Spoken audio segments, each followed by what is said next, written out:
जय Hind and hello guys, स्वागत है आपका आपके अपने YouTube चैनल ज्ञानदेह होस्ट में। और इस वीडियो में मैं आपको बताने वाला हूं UPSC ESIC nursing officer form correction के बारे में। जी हां, आपने सही सुना। जो आपके यहां पर ESIC के अंदर नर्सिंग ऑफिसर के फॉर्म आए हुए थे, इसके फॉर्म करेक्शन शुरू हो चुके हैं। अगर आपसे जाने अनजाने में कोई भी गलती हो गई थी ये फॉर्म भरते समय, तो उसमें आपको कैसे करेक्शन करना है उसके बारे में आपको पूरी जानकारी बहुत ही अच्छे से बताई जाएगी।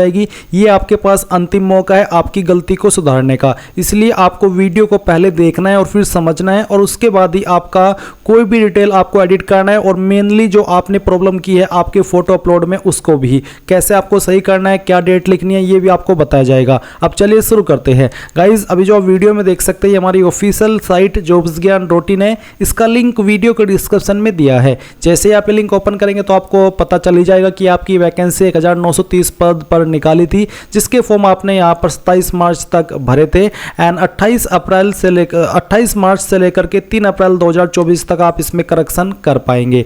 तो आप यहाँ पर इंपोर्टेंट लिंक के सेक्शन में आकर के apply online link through OTR ये ओपन करेंगे। आपके सामने यूपीएससी की वेबसाइट आएगी जहाँ से आपने अप्लाई किया था। अब आप यहाँ पर इसमें लॉगिन हो जाइए, चाहे ईमेल के द्वारा या फिर मोबाइल नंबर के द्वारा। तो जैसे ही आप यहाँ पर OTP डालने के बाद इसमें लॉगिन हो जाएंगे तो आपके सामने यहाँ पर आपका ये डैशबोर्ड आएगा। आपको लेटेस्ट नोटिफिकेशन के ऊपर क्लिक करना है और उसके ऊपर क्लिक करने के बाद आप यहाँ पर आपकी वैकेंसी देख सकते हैं।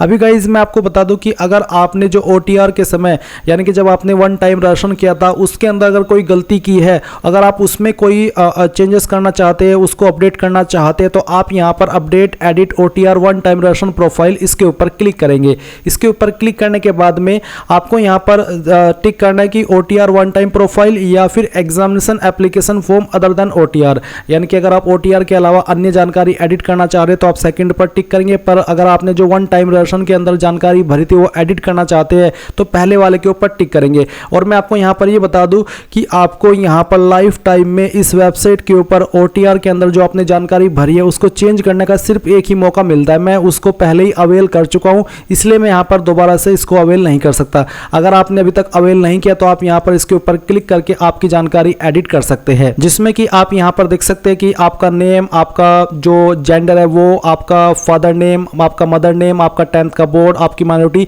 ये सभी जानकारी आप एडिट कर पाएंगे। क्योंकि मैं ये जो ऑप्शन है पहले ही अवेल कर चुका हूँ, तो मेरे पास सिर्फ यहाँ पर नाम के अंदर अगर मुझे कोई बदलाव करना है उसी का ऑप्शन एक्टिव है। तो जैसे ही आप ये अपना चेंजेस कर लेंगे OTR का, तो फिर आप फिर से यहाँ पर आएंगे और इसके बाद में आप यहाँ पर एडिट पार्ट फर्स्ट, भाग फर्स्ट एडिट, इसके ऊपर क्लिक करें। इसके ऊपर क्लिक करने के बाद में ऊपर तो आपकी OTR की इन्फॉर्मेशन दी गई है, नीचे आपकी वो इन्फॉर्मेशन है जो कि आपने जब फॉर्म भरा था वो भरी थी, जिसमें कि आप देख सकते हैं कि नेशनलिटी भी आप एडिट कर सकते हैं। आप सिंपली एडिट के ऊपर क्लिक करेंगे तो वो आपके सामने एक्टिव हो जाएगा।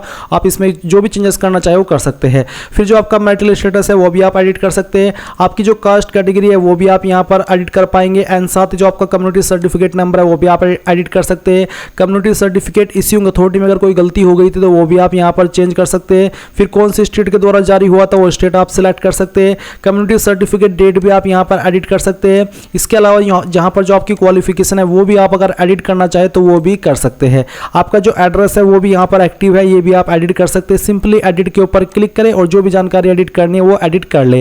एंड जब आपको लगे कि मैंने इस सेक्शन की जो जानकारी मुझे एडिट करनी है वो कर ली है और अब मेरे अकॉर्डिंग इसमें कोई जानकारी गलत नहीं है, तो आप सिंपली कंटिन्यू के ऊपर क्लिक करें। अब कंटिन्यू के ऊपर क्लिक करने के बाद में अगर आप यहाँ पर आयु सीमा में जो छूट मिलती है उसके लिए एलिजिबल थे और आपके सामने ये क्वेश्चन आ रहा है, तो आप इसका आंसर भी यहाँ पर अगर जो भी करना चाहिए यस नो में वो कर सकते हैं। इसके बाद कंटिन्यू पर क्लिक करेंगे तो जो आपने फोटो आइडेंटिटी कार्ड की जानकारी दी थी तो वो भी आप यहाँ पर एडिट के ऊपर क्लिक करके एडिट कर सकते हैं। अगर आप कोई अन्य आईडी देना चाहते हैं वो भी आप दे सकते हैं, या फिर अगर आपके नंबर में कोई गलती हो गई थी आइडेंटिटी कार्ड के तो वो भी आप यहाँ पर एडिट कर सकते हैं। इसके अलावा गाइस जो आपने यहाँ पर आइडेंटिटी कार्ड अपलोड किया था PDF फॉर्मेट में, अगर आपने उसमें कोई और डॉक्यूमेंट अपलोड कर दिया या फिर वो सही से अपलोड नहीं हो पाया, या फिर आप व्यू डॉक्यूमेंट के ऊपर क्लिक करके देख पा रहे हैं कि जो मैंने अपलोड किया था डॉक्यूमेंट वो ना होकर के कुछ और यहाँ पर अपलोड हो रखा है, तो फिर आप उसको भी चेंज कर सकते हैं। एंड जब आपको लगे कि हाँ मैंने इस सेक्शन की जानकारी भी वेरीफाई कर लिया, सभी जानकारी सही है, तो आप कंटिन्यू पर क्लिक करेंगे। अब आपने जितनी भी जानकारी यहाँ पर अभी तक इसमें चेंज की है या फिर भरी है वो सभी आपके सामने है। राशन का प्रीव्यू बेसिकली आपके सामने है।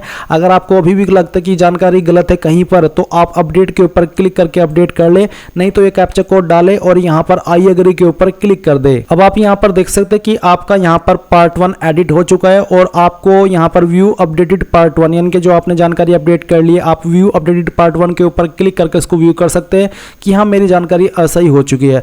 और ये जब आपको लगे कि हाँ मैंने सभी जानकारी सही कर ली, तो आप लेटेस्ट नोटिफिकेशन के सेक्शन पर फिर से क्लिक करें और उसके ऊपर क्लिक करने के बाद में आपके सामने यहाँ पर व्यू अपडेट फोटो अपलोड ये ऑप्शन आएगा। तो आप पार्ट 2 के ऊपर क्लिक करेंगे और उसके ऊपर क्लिक करने के बाद आपने जो फोटो अपलोड किया था वो यहाँ पर है, साइन यहाँ पर है। अगर आपको यहाँ पर इसमें कोई चेंजेस करना है यानी कि दूसरा फोटो अपलोड करना है, अगर आप ऐसा फोटो अपलोड कर देते जिसमें कि आपने नाम और डेट नहीं लिखी थी, तो वो भी आप यहाँ पर चेंज कर सकते हैं। एक सवाल मेरे पास आया था कि सर मैंने जो फोटो जब इसमें अपलोड किया था उस वक्त उतनी तारीख थी, जब मान लीजिए एग्जाम्पल के लिए उस वक्त वहाँ पर 15 मार्च था और अभी जब उसने फोटो अपलोड किया था उस वक्त 15 मार्च था, बट वो फोटो गलत अपलोड किया था। पर अभी वो जो नया फोटो इसमें अपलोड करेगा जब आपके करेक्शन शुरू हुए हैं, तो ऐसे में यहाँ पर उसका सवाल ये था कि क्या मुझे आज की डेट इस पर लिखनी है। तो मैं आपको बता दूं कि आपको जब ये फॉर्म शुरू हुए थे उस डेट से लेकर के और जब तक ये फॉर्म भरे गए 28 मार्च तक या 27 मार्च तक, तो उसमें से कोई भी डेट आप लिख सकते हैं, चाहे आप इस फोटो को आज अपलोड करें या फिर आपने पहले अपलोड किया था, कोई भी आपको इशू नहीं होगा।